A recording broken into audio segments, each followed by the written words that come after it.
I would say risking is everything. Like that's kind of where the most character building. That's where you really learn about yourself. You push yourself. And you I feel like you really unlock your mind to believing that anything is possible. And that's what skateboarders every day. We take risk. Every day we step on a skateboard. It's worth taking the risk of cycling the rail every time. 100%. 100%. I'll take that risk every time. Your first big competition that you won was SLS, right? Mm-hmm. I wasn't even pro, yeah. Wow. Just am. I didn't have a board sponsor. And then everybody started going crazy and then I it hit me and I was like, no way, you know what I mean? Start bawling, crying out, guys. Like, I couldn't believe it. What's up, guys? I'm Leticia Buffoni. As a professional skateboarder and a racing driver, I'm used to taking risks. In this new podcast and video series, I'm meeting people from around the world who shares the same mindset. I'm going to find out what drives them and look deeper into the relationship between performance and pressure. This is the Team Ignition Show. So, welcome, Dashawn Jordan. Thank you for having me. All right, first of all, thanks for being here today. We know each other for so long, but we never got to sit down and talk about life. Factual. So there's a lot of questions that I personally want to ask you. Okay. My name's Dashawn Jordan. I'm a professional skateboarder and musician. I feel like when you just vibe and skate, good things come from that regardless. For skateboarding, I feel like it's never-ending, humbling moment, you know what I mean? From the minute you get on your board to the minute you off. Explain to me what's SLS, Street League Skateboarding. So, there's a lot of people here that they don't know much about skateboarding or skateboarding competitions. So SLS is called Street League Skateboarding. It's a street skateboarding contest, and street skateboarding is it's the things out in the wild. That could be anywhere from a school, a business, a curb, a stair set. That normally would be used to walk up. Is what we call obstacles in the streets to skate. And Street League was created, in inspiration of that. To have that in a contest form. But also it was known by, paying the skaters a lot of money. Yeah. They came in with the bag. Yeah. They was dropping bags. It definitely help a lot of skaters. Yeah. You could win a car. They had cars and stuff. Remember they used to put cars up there. You would win $150K and the car. Yeah, the watch with diamonds. Yeah. I won one of those. They went crazy. Guitars, everything. Yeah, it was like expensive. the NBA for skateboarding. So let's talk about 10 p.m. in SLS Chicago. Your first big competition that you won was SLS, right? Mm-hmm. And like I said, that's the first memory I have of you. And it was just amazing to watch you. Thank you. Out of nowhere. I didn't know you. And then out of nowhere you skating with the big guys and getting 9.4. And what happened that day? How did you get there? How did you get to SLS? So I got there through Tampa Am. It was literally the last year they were doing the thing where if you won, you got the ticket to go compete in Barcelona to qualify in. And so I had won Tampa Am, which was so stoked on that, God's willing, everything happened for me that day, so I was stoked. Not a lot of people can say that. No, Tampa Am is probably still today the hardest contest ever. The hardest contest ever. I'm so happy I got out of there. I was happy that they go pro and get out of there, but it was a blessing to win. There's 200 kids skating in the contest, and everyone's insane. hungry. Yeah, hungry. Yeah. Hungry. So, that happened. Such a surreal moment. Next stop was, the Barcelona Open. So I was like, okay, try to make it in there. And me and Yuto were the only AMs there, so we made it in together. And then that was my first. There was only two guys that would make it to Chicago? It was two guys who I think made it in from the qualifiers in Barcelona that became a part of the season. And it was me and Yuto. Wow. And so so you and Yuto came up on the same time. Yeah, me and Yuto, that's my best friend. Every first couple years of Street League tours, we roomed together. Nike would put us together because I was the only one he was comfortable with, and they knew that I could I was the best around him. Yep. And I could take care of him. Yeah, take care of him, And so that's how we got close, Then later on the road we lived together and everything. But that whole season, was fun. Was skating I was skating good. I was having my moments, I was kind of popping on the scene. I was trying to prove, and so couple contests went good. Then Chicago was the last one before the championship in LA. And in order to skate in the championship, I had to win one because I didn't have like enough points. And if I'm being honest, I did not think. So you had no option. I had no option. But I wasn't even like, that seemed so far away. It didn't even seem like something that was possible in my mind at that point because I just knew what I was up against. Like, I was like, I'm just here. Like, I want, skate, like, whatever. And, as we're in it, we're skating. And I think actually what happened too, how I made it to finals, after the qualifiers, me and Kelvin were really close in points. I think I was like a point something up, like a point one or something crazy, which allowed me to go to finals. Because I almost didn't go to finals. I barely made the finals. Wow. And then after that, in finals, at that point in the trick section, I did laser flip and that like boosted me up to first. I remember that. And I didn't know Nigel had a try left. But I knew, like, obviously I was done, so I went to sit down. He tried to switch frontside flip? Yeah, I think he tried. It? Yeah, so he tried to switch frontside flip before I did laser. Yeah. Failed. I was up, and then he had his last try because he was before me. And I remember he was, like, up there prepping because he was hurt after the fall. And, like, I was like, okay, we're going to see what happens. If anybody pulled through and do good pressure, it's him. So I was like, we're going to see.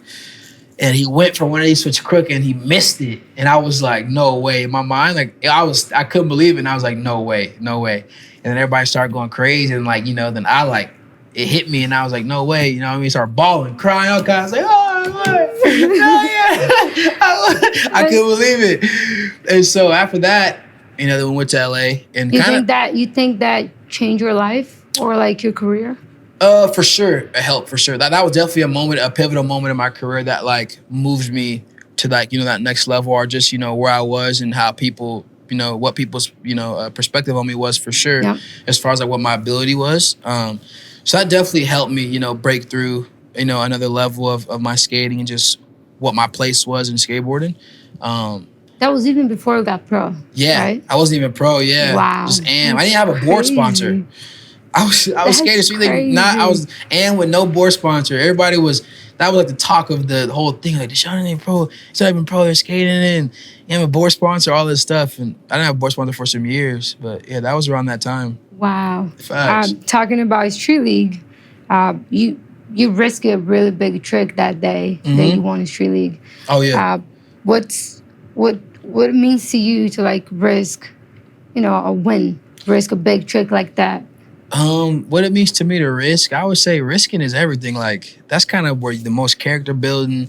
That's where you really learn about yourself. You push yourself, and I feel like you really unlock your mind to like believing that like anything is possible, And then like getting through it, you might think of a trick. Like for me, in that moment was like laser flip. I knew how tall that thing was. I didn't skate that until that moment. I probably ollied down it, but I was like, I'm not just jumping on this for fun. Like I'll do it when I have to do it. Like, which is like a lot of things in skating. Like sometimes that's the motivation factor. That's just like, okay, when I have to do it, that's when I'm gonna do it. But I'm not touching this until I have to. And so that moment, I know I needed a big score like that, and I hadn't even landed one. I just was like, I think I maybe tried to flip a couple and kind of felt like, it was there. And that try, like, it happened for me and it was all together. So that was a time where, like, the risk was, like, it was really rewarding. But I love taking risks. Yeah, that's what skateboarders every day. We take risks. Every day we step on a skateboard, like, yeah. And then Supercrown, LA. Supercrown, LA. Unfortunately, rolled my ankle really bad. So I didn't even, I was skating. My ankle at the size of a golf ball. I had it wrapped up. I had, no filling in it. I just was like, I'm going to just try to skate, as hard as I could. And skated, and obviously, it didn't add up because I was hurt, but it was cool to be there, you know what I mean? And everybody skated and still being able to skate the championship. I didn't want to just sit it out. I was like, I made it here. I'm going to try, even if my ankle, I could barely feel the mobility of my ankle. I'm going to just try. It was the last one of the year, too. Yeah, last one. Yeah. So it was like, wow, what a man. Got to do what you got to do. 100%. So, yeah, definitely a super pivotal moment in my life that, did a lot for me. So, forever grateful and thankful for that. I know that you try to make it the Olympics. Yeah. Right? Like, that's when you should see each other all the time in contests. And I know that in the last minute, you didn't make it. Yeah. How was that? My God, how was your mindset? Withdrawing right now, honestly. What they call it, PTSD from that. Did you think about it or no?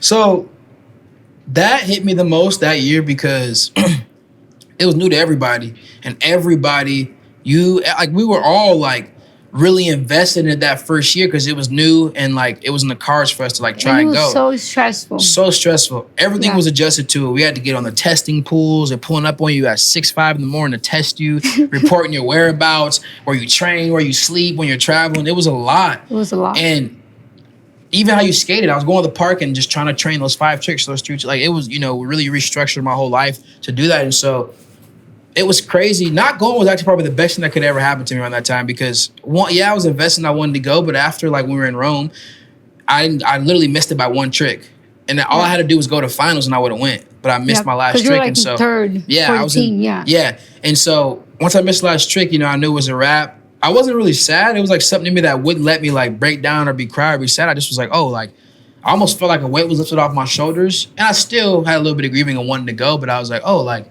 I was like, okay, I'm just gonna get back home, go on this trip. I was on tour machine at the time. I was like, I'm just going on this trip and just street skate and just get back to that side, whatever. I'll watch, you know, when everybody goes. But I was actually working with a company, Allianz, like travel insurance. When I was filming that, you know, the whole story was like on the road to Olympics, all that stuff. And so when I didn't make it, they were trying to, I thought I was gonna lose that deal because they're trying to figure out how to pivot the story on me. And I was like, oh, I was waiting on standby. Then they're like, oh, wait.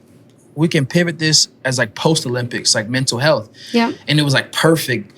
So like we revamped the whole story and it was like post, you know, how you dealt with it, not going. It actually turned out to be really good. That actually like was a piece that did really good for me, which was crazy because that year, for some reason, that was the year everybody came out with mental health stuff after Olympics. So that piece like resonated and went so perfect at that time. So I was like, that was an upside for me because I was like, dang, like, after that, I always just like remind myself like everything happens for a reason, you know. It's just not my time. It's not my time. If it's meant for me, it's meant for me. So I never really dwelled on like not going too much. In the beginning, I was like, oh, I wanted to go because you know that's just what comes with when you invest in something that much. But it was like years and years of competing, trying. Gosh, it was definitely a lot of pressure. But then that happened. You didn't make the team. You're not gonna go to the Olympics, but you went to X Games.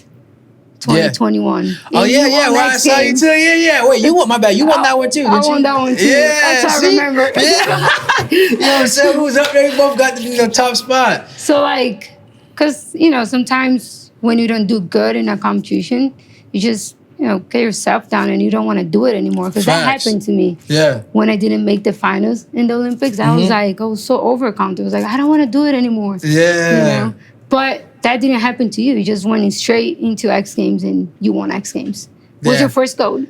That was my first win. Yeah, every time. Every time winning. I've been skating X Games for a little bit, but that's my first time ever even, like winning or nothing. Wow, that was a lot of motivation. Yeah, nah, for real. I was like, because I went there and I had that little chip on my shoulder still, but I was like, let's just move forward. And I mean, I didn't even expect to win that. I just was like, went there. It was kind of like trying to be level-headed and clear-minded. And it just, came together and it worked out. So that was a good, little boost back up as far as, where I felt like I stood, you know what I mean, in skating and competition. I was like, okay, we good. I surprised myself, but that's often, that confidence thing after when you go through something like that is definitely, it's a hard, mental battle, mentally to, keep pushing yourself and be confident you could do it amongst, your peers, And for me, it was the opposite, because the whole Brazilian team didn't want me to go to X Games. Because the day that I'll be competing at X Games, that's the day that the whole team got to the Olympics. And I was going to get there later than everyone. Yeah, I remember tripping seeing I was like, is she supposed to be going to Olympics right now? So, then I saw you there, against everyone, because I wanted to do X Games, because X Games has been part of my story. Yeah.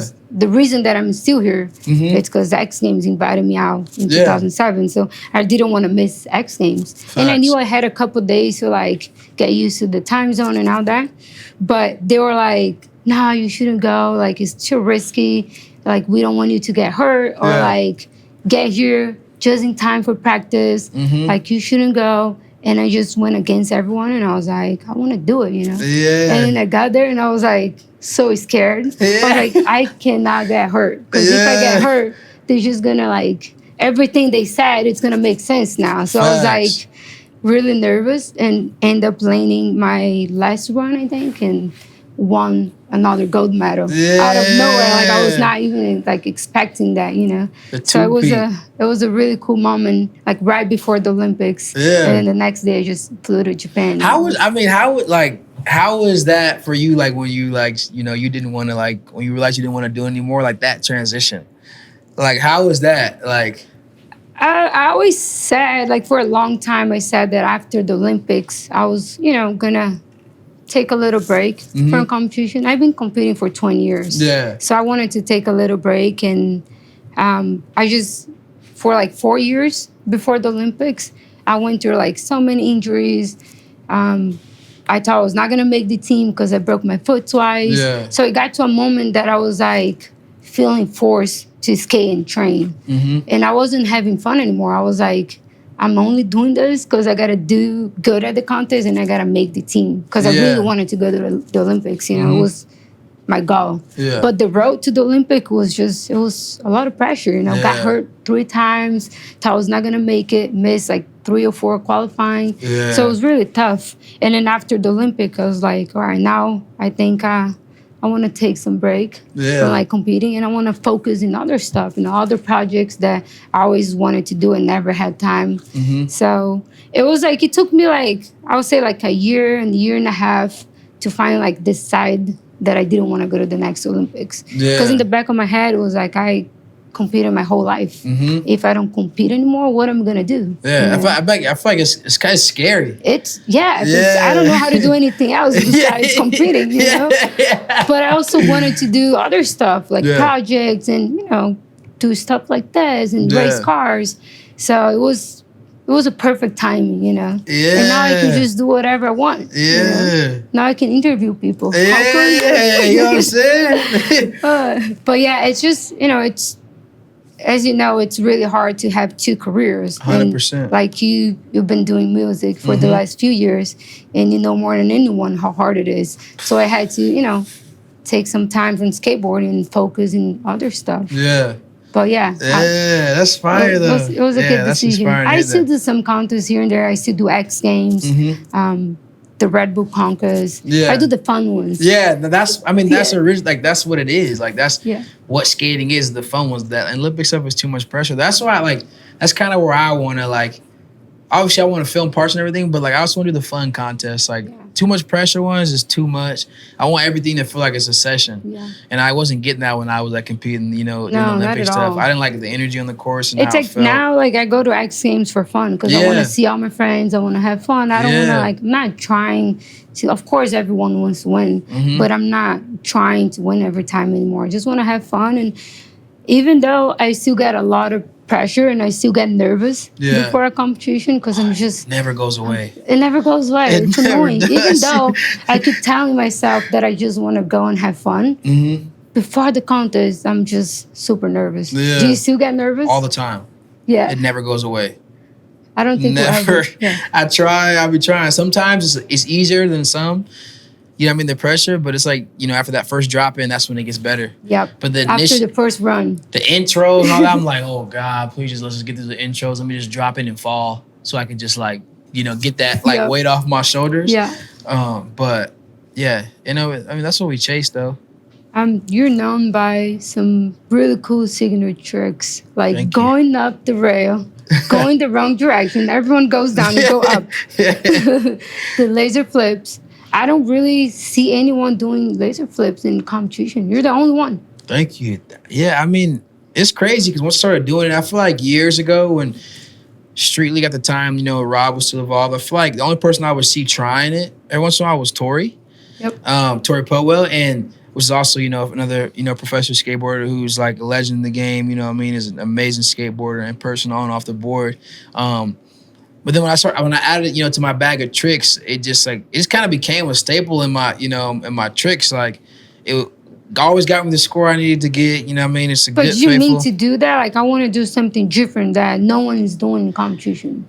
Not so. Or it just happened. It kind of just happened because I learned that trick on accident on a hip at my local skate park in Arizona. I was trying front big, and one of the tries overflipped and my homie Andrew Nicholas was one of my best friends, and family for many, many, many years. He was like, oh, you think you laser flip? And I started trying, and I learned him that day at the park. And then even at that, I was still so early on that fast forward, I wouldn't think it would be a trick that I was doing, as my singles. Yep. But then like it just always came through for me, and so then I made that a thing. Yeah, like intentionally, like I'm gonna make sure like laser's a good trick to have in my bag for competing in the trick section because I don't really see anybody else really doing it. So that's what just made it like one of my go-tos for that score, like to get me every time. It's like I can only imagine the judges because it's a hard trick to judge because no one's doing. Yeah. That's why you always get a lot of points. Yeah, always. You just gotta keep doing them. I'll be hoping every time I go to the street, like, I'm like, nobody doing it still? Yes, thank God. Do you get more points from like going up the rail than like doing a trick down? Do you think? They're about the same. Like they both like put me in the 9s. Yeah, like especially if the rail's like a good size, like then I get like a 9 for that almost like every time. The laser flip is a 9 for sure. It's worth taking the risk of psyching the rail every time. 100%. 100%. I'll take the risk every time. I love it. The reward for the risk, is good. It's good, and that that's part of a risk. So you never know.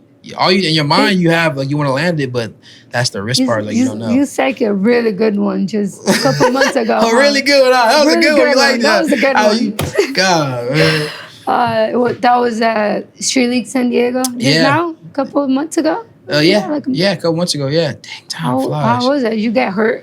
I saw the video. The video is good. Way too good. Which one did you see? The edited one? The one that you posted. Oh, yeah. I love that one. Yeah, I never post bails, and I thought it would be cool just to post that. Like, I made it, and I was like, it would be cool to post a bail like this. Yeah. Like, people would, like, eat it up. It would just be cool to show, personality, just like I'm a human being, like, And so, one of those moments where I was locked in, I thought I had it. I was doing it in practice so easy. Like, every try, I was, like, going up, And just that one fluke, that humbling opportunity that the skate guys wanted to bless me with at SLS in San Diego was just like, we're in front of everyone. Yeah, we're gonna give you that moment right now. Like, just be humbled, and it got me. Take it. Yeah, and thank God, I didn't get my, hopefully you can have kids one day. Yeah, they still good. I checked them right away. I think actually on the course, I might have like shook my hand in my pants, just like was checking, make sure there wasn't no blood. Wait, do you have to go to the doctor or something after that? Okay, it's good. I was good. I got back up there and still tried it after. And I did it. But I definitely, if the rail was any taller, I probably would have got me good. Yeah. But my legs were like bad. Yeah. They look really bad. And my chest, I was more mad at my shirt. My outfit was ruined in the fall. I had a red streak in my shirt. I was looking bummy. I want to know about, how you start skating, your background, like family, like something that we never talk about. Yeah. The nitty gritty of me. So pretty much like, my mom was single parent my whole life, pretty much, as long as I can remember. And I grew up with my sister, Deanna. That's kind of all I had was like, I was raised, around women. I met my pops actually for the first time when I was 22. I'm 27 now. Wow. But yeah, kind of growing up, my mom held it down. She was pops and mom. So like, she did a, good job. And it's actually crazy, like kind of just to fast forward, like seeing my sister raise my nephew. Like, and seeing, like, what she goes through and, like, kind of putting in perspective how hard it is to be a single parent. So, grateful, thankful for, my queen, Mom Dukes. But my skateboarding, kind of career, it really started when I lived in Tucson. While living in Tucson, like, I was in dance groups. I played sports. Dance. Yeah. But I don't like, but you know what's crazy? It's like, I don't really dance how, like, I could dance. I dance, like, I you definitely can actually do anything. Tone it down. Skateboard, dance, sing. Wow. But I want to see you dance. I want to see you dance. But so I was, the group of homies I hung out with in Tucson, it was kind of a thing, like a hobby that one of the homies had picked up amongst our friend group. I was intrigued by it, started like asking questions, wanted to try riding the skateboard, and then I like kind of fell in love with it. And then when I moved to Phoenix. How old were you when you started skating? I was probably like 10, maybe 11, yeah. Around there. And when I lived in Tucson, Arizona, when I moved from there, I had my friend's board that like I was using at the time because we all kind of lived in the same neighborhood, but I just use it to skate home one day. But I was like moving and I didn't have time to take it back to him, so I was like, I'm just gonna take the board with me to Phoenix, And I got into town. I knew the board was messed up because the wheel kept falling off. And I moved across the street from my AutoZone. You know AutoZone? Yep. And I go there all the time. Yeah, and I didn't know, like, I didn't know what to do. I just knew AutoZone fixed stuff. So I was like, I'm gonna just take my board over there and see if they have like a bolt to put on the wheel. They fix cars, And right? Yeah, they fix cars. They can fix my skateboard. Why not? You know what I mean? They got me right. Then I went to the apartment complex, back home, and the apartment was warning us about this kid who lived in the apartment who was like the terror of they're like stay away from this kid named Curtis. He's like the bad kid. So like the first day I moved in, I took my board, wanted to skate around the complex, see what's going on. I see a kid on the skateboard. I go up to him and I ask him his name, and it's Curtis. So we became friends. Yeah, no, we became friends. I was like, oh, like in my head, in the back of my mind, I'm like, oh, you who are they talking about? But I didn't put anything past it, and like we became good friends. He took me to like my first skate parks, which I'm like thankful for. So it was like a blessing, meeting them. And then on from there, like I grew up skating the Chandler Skate Park, which is like my local park, where he took me for the first time. Saw more skating, learned more, started understanding skateboarding more. Then from there, like met the older homies in the area, like when they had like a board company called Zombie Skateboards, which was like it was like one of the main skateboarding companies in Arizona at the time, because they were like the first dudes, not the first dudes, but some of the first dudes to like really put street skating in Arizona on the map. So they kind of took me under their wing and was taking me on trips and stuff. I was like the youngest kid with them. I actually had like the funniest story. I went on one trip, and like I think I either snuck a beer or something, but I drank a beer. And their favorite, when you were like 11? Yeah, when I was a jit. Wow. And their favorite story is like, I guess I got on I went in the room and I grabbed like a vest out the homie's closet, and I put some cowboy boots on. I think I was in my boxers, and I got on the table and I started dancing like Michael Jackson. Oh my God. I was hanging out with them, and kind of just all to say, like, I like started, my mom gave me the freedom to like go on trips and be around those dudes who like kind of matured me in skating, and I learned more. Then from there, started competing, and then that's kind of when more awareness about who I was starting to, get created and, see more and meet more people. Was your mom very like, supportive when you started skating? Yeah, my mom has always been super supportive. Like anything I wanted to do or try, she just was like, if I'm all in it, she's all in it. I never really had like an environment to where I felt like I had to like go against like what she wanted me to do, or had parents that were like, you're gonna do this. Yep. Like she was just like, oh, you want to do that? Go ahead, do that. Like I'll support you in it. You know what I mean? So I was coming home with something new all the time. Like I was skating. I remember when I started playing football, how I actually got on the football team was like, I was at the park and I was doing backflips with my friend, and one of the coaches like came up to me and was like, yo, like, here's some information, like, to go tell your parents, we want you to play football. They put me in free. Yeah, football. They signed me up free. Everything was covered. That's how I got into football. So I was playing football for a minute, like random stuff. But I've always been known in the family to just do a bunch of just try to do like a lot of stuff that I was like passionate about. You said you met your dad when you were 23, so not too long ago. 22, yeah. 22. Yeah, 5 years ago. That? So I'm there, calling. My homie actually filmed it on my phone, and he like walks up and I say what's up, so I'm just like tripping. I'm like, what the? In my head, like, what the fuck? I'm meeting my dad. Like music was always a part of my life, and I've been doing it, but just like low key. Like I make music, send it to myself, send it to close friends, but I never really publicized that I made music. Fast forward now, which I prayed for the moments of just my career and skating and everything, just for it to like authentically and naturally like cross over to the point to where it like became me, to where when people like saw me or people knew me, it was like, oh, Dashawn skates and he makes music. What was like the first pro that you saw that you like, that was like your idol or something? So the first pro I met was Aaron Susky. I don't know if you know Aaron Susky. Yeah, I've never met him, but I heard about him. Yeah, he's on Zoo York America. So I met him because he's actually from Tucson. So they would come every once in a while and Chandler Skate Park. And I just remember him being so cool and giving me a board. It was like a Zoo York board. It was orange and blue. You know what I mean? And I remember tripping because he left and I didn't know who he was, but all the homies around me at the park were like educating me, like, yo, that was Aaron Susky. Like, Susky, he gave you a board or whatever. And I was so stoked. And so that was like the first one. Then I would say the second person I met that left a mark on me was Guy Mariano. When I was coming here for summers, like he was always just super cool to me. You know what I mean? Like, but I skated the old, like Beebles Park, and it was everybody's park. That park was so fun. Yeah, same situation. Broke a board, gave me a board. I remember one time I tried to skate the barracks. It's all love now, Chase. But I remember one time I pulled up and me and the homies came in to skate, and Chase is like, cool guy that's so crazy. He was like, no, you guys can skate today. It's Royal Day or Royal Night. And we were all so bummed and just looked so defeated. I had the key. No, this was like when I was younger.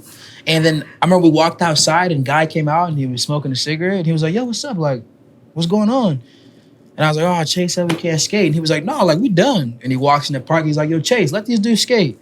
And then Chase ended up letting us skate. And I was like, but that's just like the two people that I first met that really, earlier on, you know what I mean, that really left. Like, Did you ever get mad at Chase at all? You can be honest. No, I never got mad at Chase. In the beginning, I ain't gonna lie. I used to think he was an asshole. Just say it. I used to think he was an asshole for show because he was, oh my God, he used to gatekeep the park so, like, he would not let nobody skate. We didn't know each other, That obviously. guy used to make me skate for hours and hours. See, it was the opposite for you.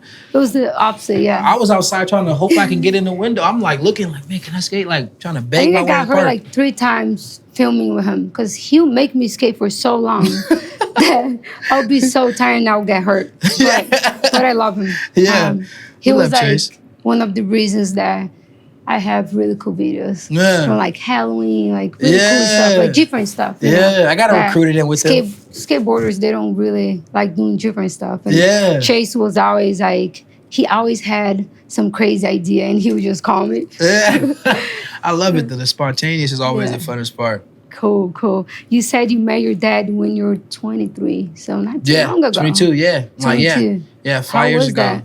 It's crazy because, like, my whole life, my mom would have, like, a boyfriend who knew my dad. Mm-hmm. And then I would always say, like, you look just like your dad. Like, they knew my dad, but I was like, what the heck? Like, I didn't think about it. One time we tried to, like, dig in and see if we could find him. I was like, all right, whatever. And then, like, I always wanted to meet him. I never really had, like, resentment. I was like, oh, I want to meet my pops. Like, I never was like, oh, he what was left. the reason that it took so long? I don't know. He was just so. I mean, as we started, I asked more questions. I think he was just in the streets. He wasn't really like didn't do drugs. He did like none of that. He just was like trying to make money. He was in the streets, so the life he was living, was maybe fast, and my mom wasn't feeling it, and so she took me and left or whatever. But that was like a crazy experience because, like I said, my whole life I was like I would always hear that, like, you look just like your dad or this like that, and I was like, I don't know, like, what the heck? These people know my dad. Like, it's crazy. I went back to Arizona and I have Facebook, because all my family that don't have Instagram, my aunts and uncles are older, I was like, I always check my message requests because I just don't know what gonna be in there. So I just want to know I'm seeing everything. And I see a message and it's like from a lady, and I'm like, dang, what was this about? So I opened it, it's like a paragraph. And I started reading the first couple of sentences, and before I could even make it through, I was like reading it. I was like, wait, what? So I started reading it, and it was like, my name's so-and-so, like, I have a daughter by your dad. She claimed that, like, she saw something on TV or something about me, and I looked like my dad, so she, like, put 2 and 2 together and did whatever research and pinpointed whatever she did. And she was like, here's my number, reach out. You ain't if you want to know more. So I was like, dang, this is, like, the craziest lead I've, like, gotten ever on, like meeting my dad. So I tap in, I text her. She started sending me like all these photos of like, this is your brother, this is your dad and your stepmom, this is your grandpa, this is your grandma, like, with numbers too. So like to reach out to. Out of nowhere. 10 new family members. Yeah, and this was a trip I was not expecting to go like this. Like, I just was like, I'm back in AZ, like, whatever. So I start calling people, I'm calling everybody like, yo, like, this is Dashawn. Like, Torrance, my dad, I don't want nothing from you. I just want to meet y'all type of thing. Like, what's up? Like, So everybody was like, okay, like, I'm going to take your number. My grandpa first was like, I'm going to take your number. I'll give it to him. It's up to him what he want to do with it. Okay. I called my grandpa, my grandma's new husband. So in less than like 2 hours, 3 hours, I just started getting phone calls, First phone call is like a 602 number, area code in AZ, Phoenix. And I answer, and this dude's like, hello? And I'm like, what's good? He's like, yo, my grandparents talking about, like, I got another brother. Somebody called or something. And I'm like, yeah, like, whatever. And this is my older brother, which I'm, like, really close with now, And I'm like, yeah, whatever. He's like, yeah, chopping it up, talking, boom, boom, boom, get off the phone.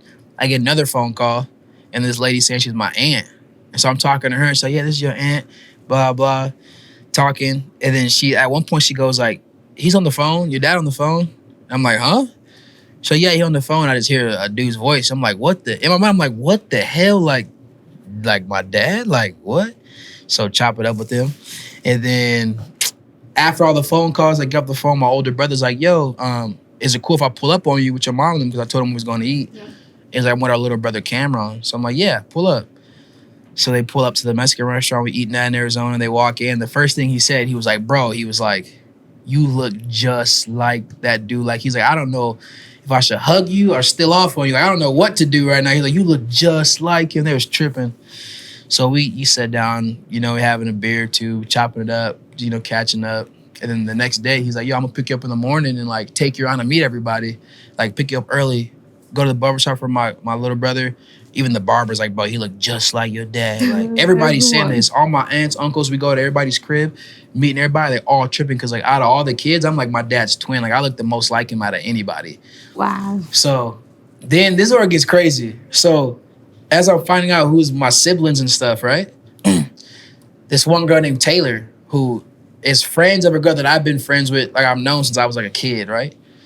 They're best friends. And I've been seeing the girl Taylor for years. Like, I've been seeing her with the girl, Desiree. But it would just been like, oh, like, that's Desiree's friend, It's my sister. I found out it was my sister. So I hit Desiree. I'm like, yo, like, I just found out, like, Taylor's my sister. And she's like, yeah, she just texted me, said she found out she had another brother. So, like, then everything just started going boom, boom, boom, right? So, like, next thing you know, I'm hitting up other homies who know me when I was a kid. They've been knowing my pops. Friends that's, like, actually my cousin through weird ways of family, meeting my sisters. Then the finale is, like, the block party in this neighborhood in Arizona, you know what I mean, that, like, my homies is from.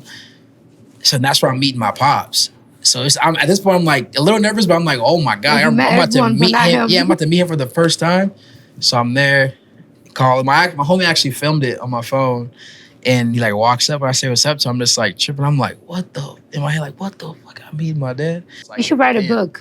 I know. I want to. I want to one day make, like, a movie or, like, a thing about, like, kind of like my life and your just, life's like, the movie. Through everything, the skating, through the music, the dancing, and kind of, like, I don't know. I've always wanted to do that. That's funny you say that, but that's kind of how I met my pops, And it's been cool ever since. Like, it's like we missed no time, Yeah. It's Are you guys close now? Yeah. You guys hang out all the time? Yeah. Every time I go to Arizona, we talk a lot on the phone. That's cool. Yeah, it's been crazy.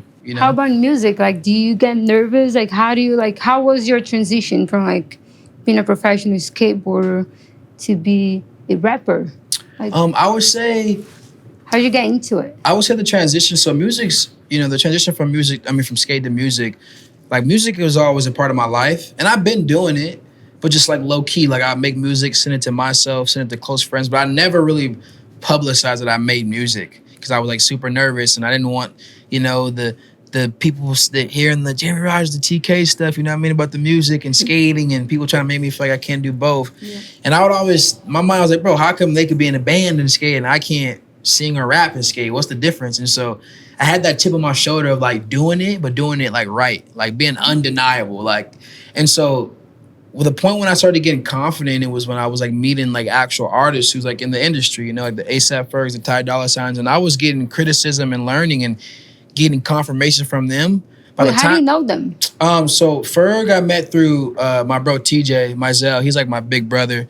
He's a DJ. It was Ferg's DJ for a minute. Now he's Kid Leroy's DJ. Nice. And I actually met him at X Games in Minneapolis. Wow. Because he was DJing the X Games. And we met randomly. I think we went to, like, a monster party they had, and we just ended up talking and was talking the whole night, became homies type stuff. And then, like, we got close, and so I started sending him music. He was, like, the first person, like, outside of, like, my immediate group I was sending music, getting criticism. I didn't know he was playing it when they were on tour with Ferg and them until, like, we were at his house one day for, like, a little dinner, and Ferg was asking me about skating, and everything, like, oh, what you want to do, when we talk about skating, and asked me how that was going, sponsors, everything good, and he's like, oh, what's up with the music? What you want to do with it? And I was like, oh, like, I love it. I'm passionate about it. I want to make it. I want to, I want to do what I can, whatever my potential is in music. He's like, but, I just keep it to myself. I don't really drop it. He's like, no, you should drop it. And that kind of sparked my mind. I was like, okay. He was like, TJ plays it when we on tour. Like, it's good. Like, what's up with it? So I, like, had that confidence booster.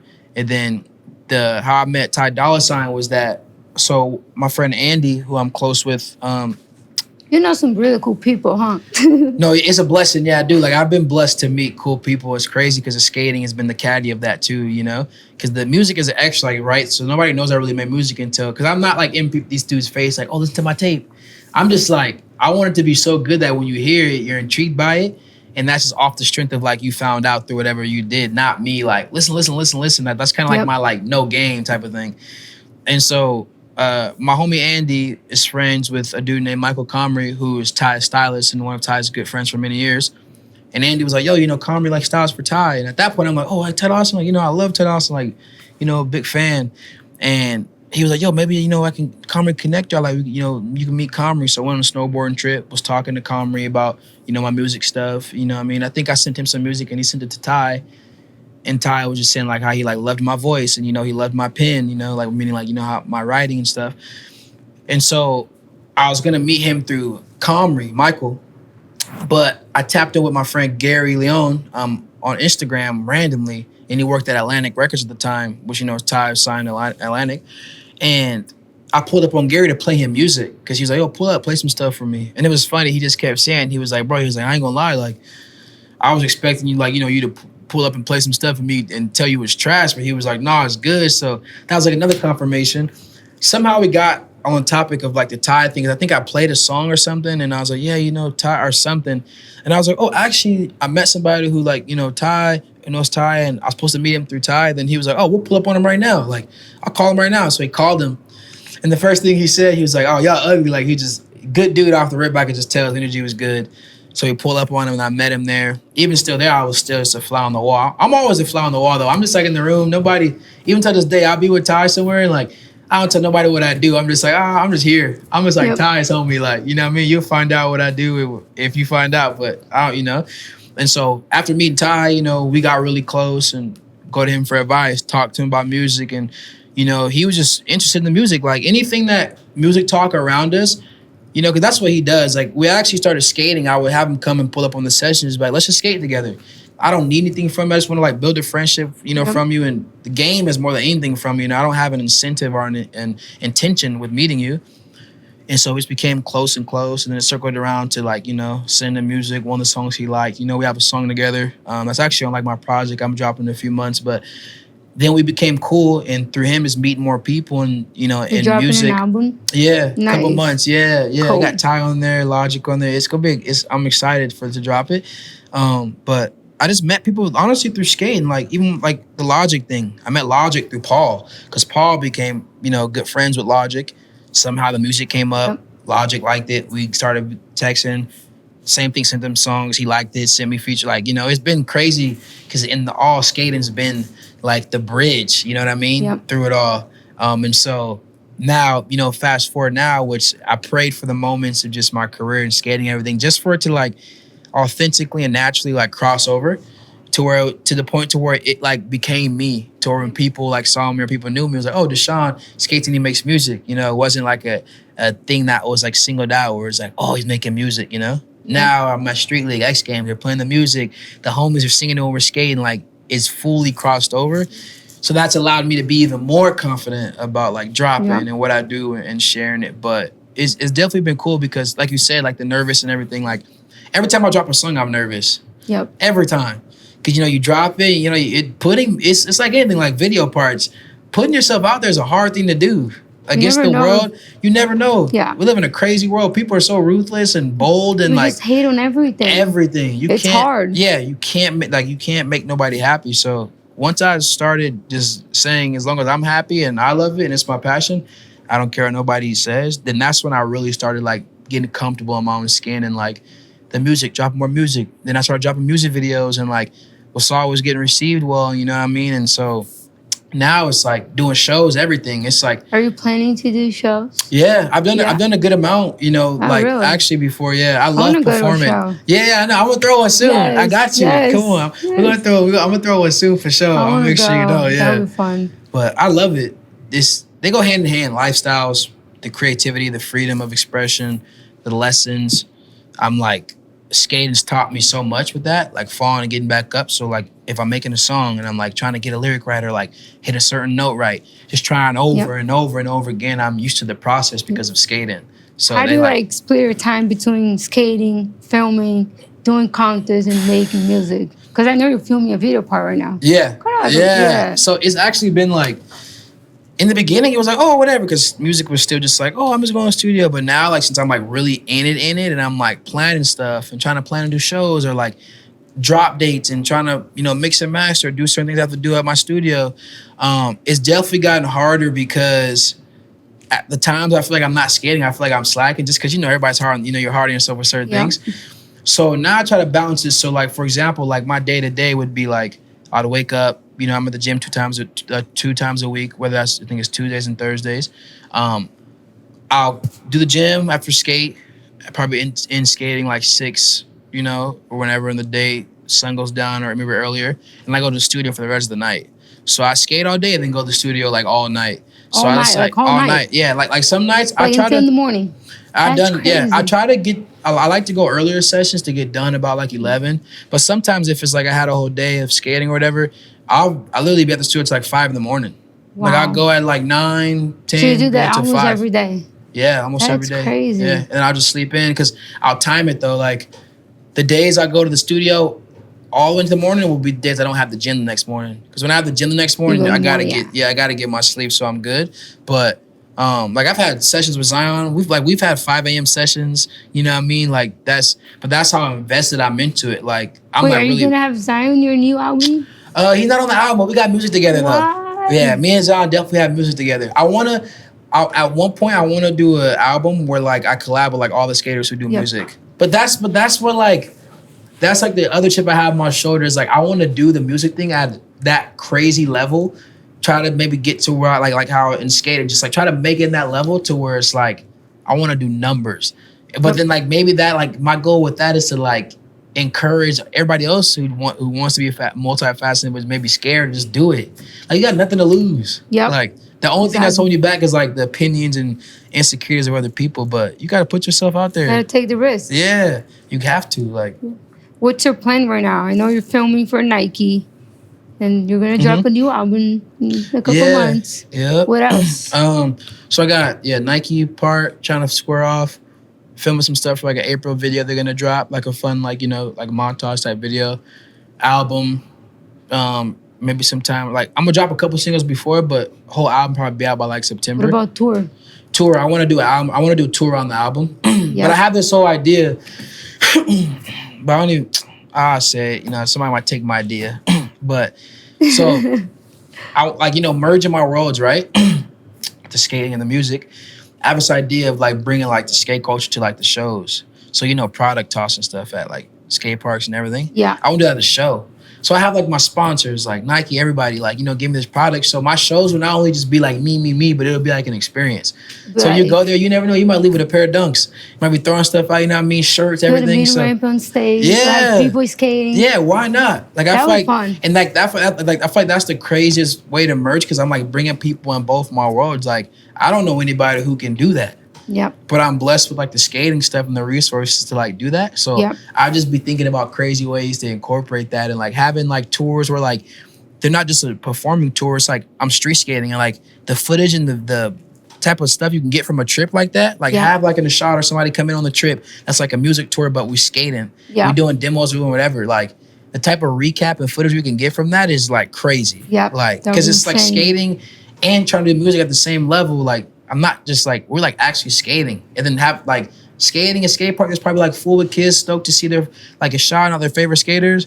And then I'm also like doing a show that's like sold out. It's like the same day or the day later, like what the heck? Like that'll be awesome. Yeah, so that's my goal. Let me know if you do it. Facts. I'll come support. Yeah, pull up. I would love that. Thank you for being here. Thanks for being patient. Yeah, thank you for having me. I'm all for it. Sure. Next time on the Team Ignition Show.